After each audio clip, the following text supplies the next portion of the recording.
The flight attendant's eyes barely registered 12-year-old Maya Rodriguez's presence before flicking away dismissively. And when Maya raised her hand politely for the third time and asked in a small voice if she could please have some water, the woman's expression twisted into something cold and irritated as she snapped, "I already told you we're busy with premium passengers right now. You need to wait your turn like everyone else." But Maya had watched this same attendant serve water, juice, and snacks to at least 7 other passengers in economy, had watched her smile and chat with them while carefully avoiding eye contact with Maya and the elderly woman beside her who was also being ignored. And Maya felt a familiar knot forming in her stomach because at 12 years old she'd already learned to recognize when she was being treated differently. When her brown skin and her mother's accent meant that service workers decided she was worth less attention, less courtesy, less basic human consideration. Her throat was painfully dry from the recycled cabin air. She'd been traveling alone for 6 hours with a connection delay that had left her exhausted and anxious about missing her father in Seattle, and all she wanted was a cup of water. But the flight attendant, whose name tag read Jennifer, had made it abundantly clear through her tone and her body language that Maya's request was an imposition she had no intention of fulfilling anytime soon. Maya pulled out her phone with shaking hands and texted her father, trying to keep her message light because she didn't want him to worry, but also needing someone to know what was happening. "Flight attendant won't give me water. Been asking for a while. I'm okay, just thirsty." The response came back within seconds, faster than usual, and Maya could feel the controlled anger in her father's words even through text. "Which flight attendant? What's her name?" Maya glanced up at Jennifer, who was now laughing with a passenger 3 rows ahead, completely ignoring Maya's raised hand, and she texted back the name along with a description. Her father's next message was short and somehow terrifying in its simplicity. "Stay calm, baby. I'm handling this right now."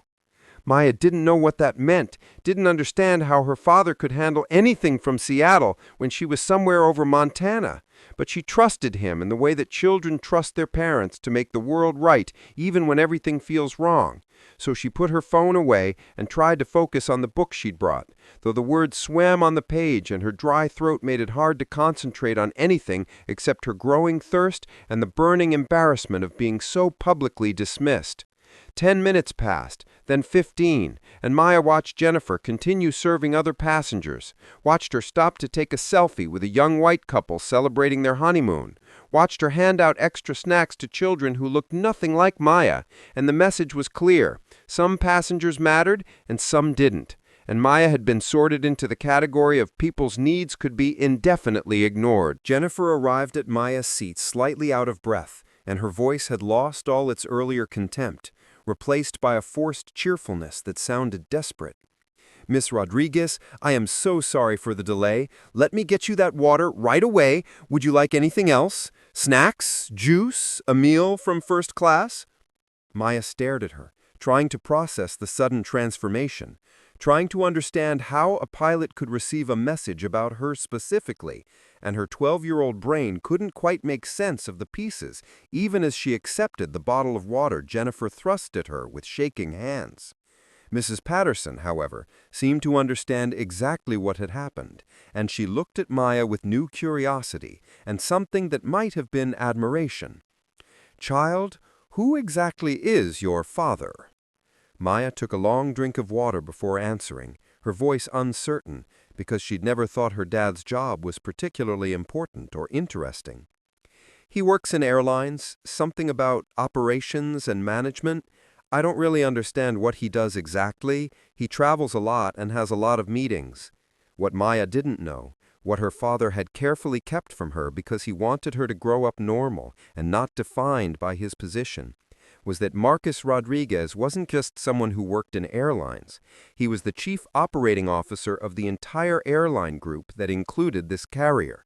He'd built his career from the ground up, starting as a baggage handler while putting himself through business school, and he'd spent the last 25 years climbing through every department until he'd reached the C-suite, where he now oversaw operations for 43 airlines flying to 200 countries.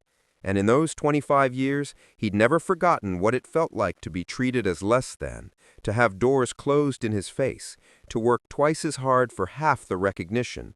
And he'd built a reputation for being absolutely ruthless about eliminating discrimination in every airline under his authority. Jennifer was now hovering anxiously, and Maya could hear her talking rapidly into a phone with someone, her voice pitched low but urgent. I understand. Yes, I'll remain available to speak with corporate. No, ma'am, I didn't realize. Yes, I understand the severity.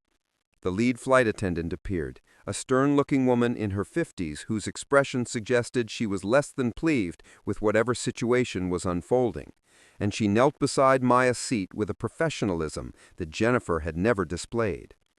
Ms. Rodriguez, my name is Captain Sarah Chen. I'm the senior crew member on this flight, and I want to personally apologize for the service you received, or rather didn't receive, from our staff. Your comfort and well-being are our top priority, and what happened today fell far below our standards. I understand you've been asking for water for quite some time? Maya nodded, still confused but starting to understand that something significant was happening, and Captain Chen continued. I want you to know that this incident is being taken extremely seriously by our corporate leadership, and there will be a full investigation. In the meantime, if you need anything at all for the remainder of this flight, you come directly to me. Understood? As Captain Chen returned to the front of the aircraft, Maya's phone buzzed with another text from her father. I'm sorry you had to experience that, baby. No child should ever be ignored or dismissed like you were, and I promise you it's being addressed. The airline president just personally reviewed the cabin footage and confirmed what happened, and there are going to be consequences. I love you. I'm proud of you for telling me instead of just accepting bad treatment, and I'll be waiting at the gate when you land. The remainder of the flight passed in a strange bubble of hyper-attentive service, with Jennifer and other crew members repeatedly checking on Maya with an anxiety that suggested they knew their jobs were hanging by a thread. And Maya couldn't help but notice that Mrs. Patterson was suddenly receiving the same elevated level of attention, as if someone had made it very clear that every passenger in that section needed to be treated like royalty. When the plane finally landed in Seattle, Maya gathered her belongings with nervous energy, both excited to see her father and anxious about whatever scene was about to unfold. And as she walked up the jetway, she saw him waiting at the gate, but he wasn't alone. Standing with him was an entire delegation of airline executives, all wearing name tags identifying them as various vice presidents and directors, and they parted like water as Maya ran into her father's arms.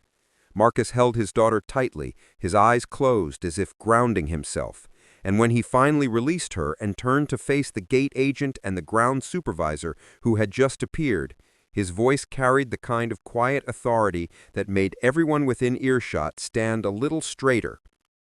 My daughter was denied basic service for over 30 minutes on that flight, and based on the cabin footage our security team reviewed, it's clear that she was deliberately ignored while other passengers were served, and the pattern of who was served and who was ignored suggests racial bias. The flight attendant in question has a history of complaints that were never properly investigated, and that end today. I want a full audit of every discrimination complaint filed against staff on this route for the past 2 years. I want mandatory retraining for every crew member who scored below excellent on customer service evaluations, and I want the supervisors who allowed Jennifer Morrison's pattern of behavior to continue, employed despite multiple complaints, to explain why they thought that was acceptable. One of the executives, a nervous-looking man whose name tag identified him as VP of Customer Experience, stepped forward with visible anxiety. Mr. Rodriguez, I take full responsibility for the oversight in our complaint review process. We clearly failed to identify and address a pattern that should have resulted in disciplinary action long before today. Marcus's expression didn't soften. You're right. You did fail. And that failure meant my daughter sat on a plane for half an hour being deliberately ignored because of the color of her skin. So here's what's going to happen. Jennifer Morrison is terminated effective immediately. You're going to conduct interviews with every passenger who flew with her in the past 6 months and offer compensation to anyone who experienced similar treatment. And you're going to implement a real-time reporting system so that when passengers experience discrimination, they can report it immediately to corporate rather than hoping the crew will police themselves. He paused, looking at each executive in turn. Furthermore, I want to see resignation letters from every supervisor who received complaints about Morrison and did nothing, because if you can't be trusted to address discrimination when it's reported to you, you can't be trusted to manage our employees or serve our passengers. This company's reputation has been built on treating every passenger with respect, regardless of who they are or where they're from, and anyone who can't uphold that standard doesn't belong here. What you just witnessed wasn't just about one girl being denied water. It was about a system that consistently fails to hold employees accountable when they discriminate, that allows patterns of bias to continue unchecked because addressing them would require uncomfortable conversations and difficult decisions that managers would rather avoid. Maya Rodriguez is 12 years old, and she spent 30 minutes of a flight being deliberately ignored while watching other passengers receive service with smiles, and she understood exactly what was happening, even though she probably couldn't have articulated the systemic nature of what she was experiencing. That's the reality for children of color. They learn early that the world treats them differently, that service workers and authority figures often decide their needs matter less, that speaking up might not change anything and might actually make things worse. The fact that Jennifer Morrison had a history of complaints means this wasn't an isolated incident or a bad day. It was a pattern of discrimination that the airline's management knew about but chose not to address until someone with real power forced them to pay attention. And here's what makes this even more damaging. How many other Mayas were on Jennifer's flights over the years, children or adults who experienced the same dismissive treatment but didn't have a father with the authority to demand accountability? How many passengers filed complaints that were noted and filed away and never resulted in meaningful action because it was easier to placate the complainant with flight vouchers than to discipline a problematic employee? That's how discrimination perpetuates itself in institutions, not through explicit policies, but through the accumulated effect of managers who look the other way, who give problem employees the benefit of the doubt, who prioritize avoiding conflict over protecting the people their organization is supposed to serve. If this story made you angry, if you felt protective of Maya and satisfied when accountability finally arrived, then I need you to understand that this scenario plays out thousands of times every day in restaurants and stores and hotels and planes. And most of those incidents never result in consequences because the victims don't have access to power that can force institutions to care. Share this video because it illustrates that discrimination isn't always obvious or loud. Sometimes it's just being ignored while others are served. Sometimes it's a pattern of small slights that add up to a clear message about whose dignity matters and whose doesn't. Comment below with your own experiences of being ignored or dismissed by service workers, especially if you're a person of color. Because documenting these patterns, creating a record that can't be dismissed as isolated incidents or misunderstandings, that's how we build evidence for systemic change. Subscribe if you believe that stories highlighting both injustice and accountability can shift how institutions respond to discrimination.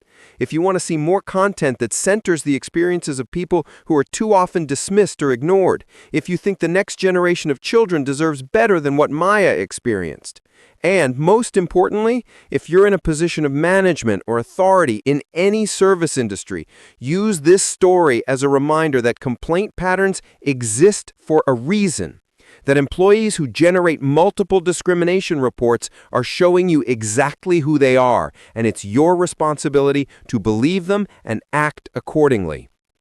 Maya's father had the power to demand mass accountability, but you don't need to be a C-suite executive to speak up when you witness discrimination, to file detailed complaints when you experience it, to refuse to let these incidents pass without documentation and demand for response. Every person who speaks up, who insists that their experience matters, who refuses to accept that being treated with less dignity is just how things are, contributes to the pressure that eventually forces institutions to change.